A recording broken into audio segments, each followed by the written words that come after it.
Since bagong taon tayo ngayon, bago rin ang i-introduce namin sa inyo. So kung naghahanap ka ng 5-seaters or diesel engine or automatic transmission, tapos affordable, ito meron kami, papakita sa inyo something new. Ngayon lang kami nagkaroon nito.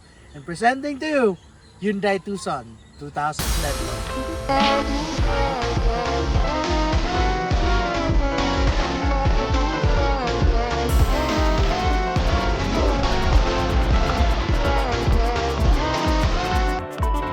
So exterior color of this Hyundai Tucson, so kung titingnan mo siya actual, so parang makikita mo parang gold siya. Pero sa registration niya, silky bronze ang nakaregister sa kanya. So napakaganda, napakakinis at latang-lata yan. Paikot po yan, latang-lata. Wala pa siyang nire-repaint, wala pa siyang minamasilya. All original paint. Kaya makikita natin, since original siya, medyo old na yung paint niya. May mga scratches siya. So wala pa talagang ginagalaw. Lahat pa po yan, latang-lata. Walang bangga, maayos lahat. So dito tayo, start tayo sa front grille. Itong front grille na to, hindi lang ako sure kung ito yung original, pero mas nag-iba kasi yung mukha niya kumpara sa ibang Tucson. I just don't know kung original, pero kung original man, napakaganda pa rin niya. At kung aftermarket man, napakaganda pa rin niya kasi bagay na bagay pa rin sa body niya. Sa headlight niya, yan, maayos pa ang condition ng headlight niya. Medyo konti lang nag-yellowish pero very tolerable. Bagay naman sa body niya. Ganon din dito sa kabila. Wala din naman siyang basag. Tapos nagko-complement pa naman siya sa garnish niya na na chrome.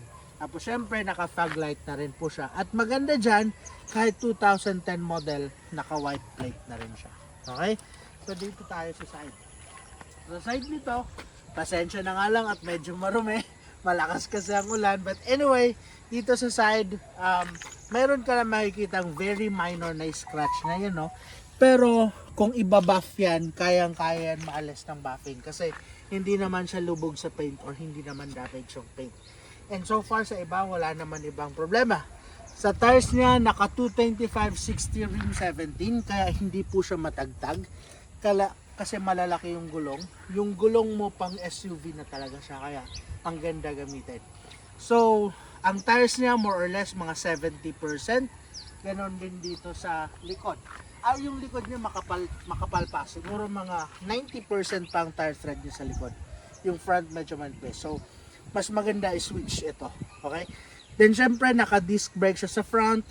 Naka-disc brake din dito sa likod. And of course, naka-chrome na rin yung door handle niya. May signal light dito. Yan. And may chrome lining galing dito hanggang dito sa pinakalikod pataas.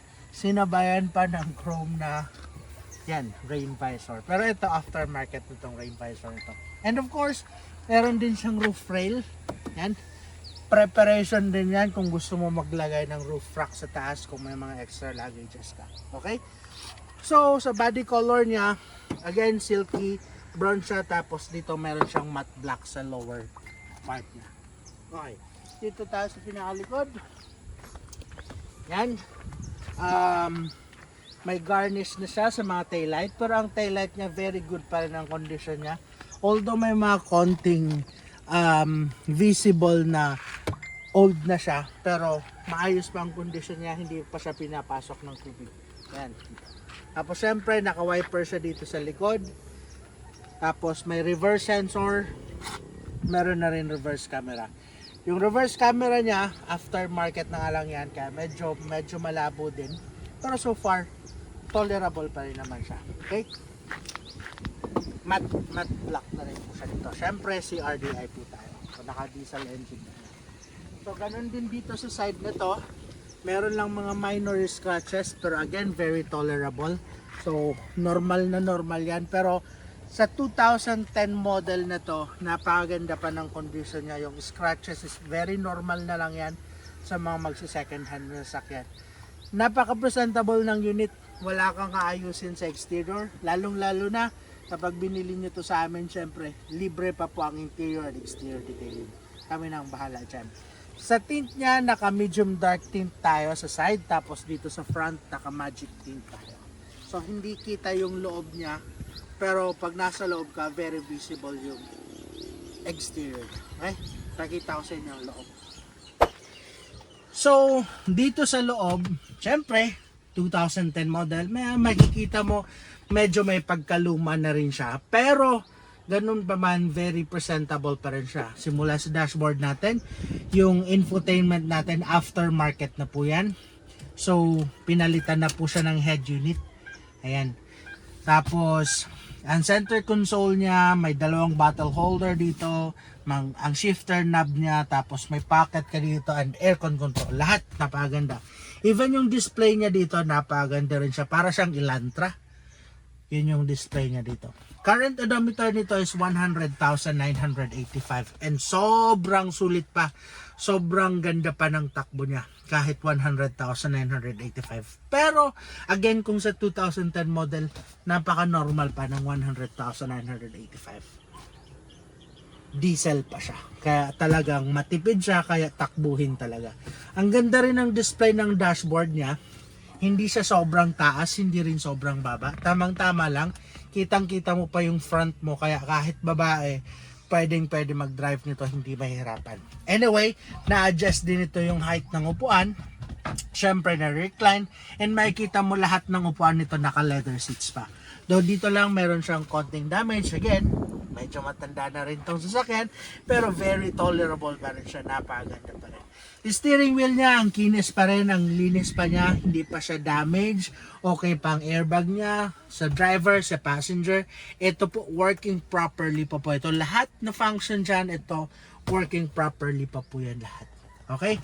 Ang aircon niya, sobrang lamig. Ang stereo niya, napaganda ng tunog. Okay? Dito sa mattings niya, wala na yung original mattings, pero yung itong aftermarket, maganda din naman yung aftermarket mattings. Okay, dito sa likod.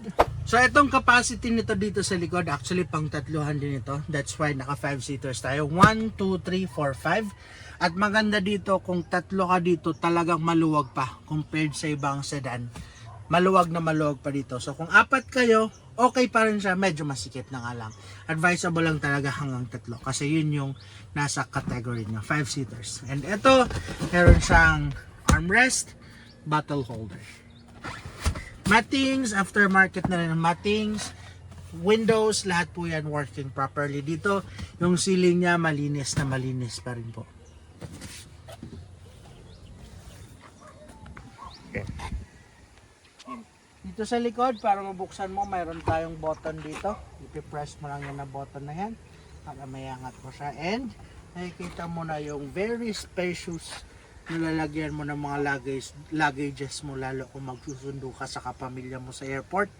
Panalong panalo to. Kasya dito, kahit sabihin natin 3, 4 pang maleta, kasyang kasya. So meron din siyang retractable na cover. Ayan, no? Ayan, cover. So pwede pa siya pang separate kung may maleta and other things na pwede mong ipatong dito, pwede po siya. Maganda dyan, yung pag-retract niya, maayos na maayos pa. Hindi pa siya sira.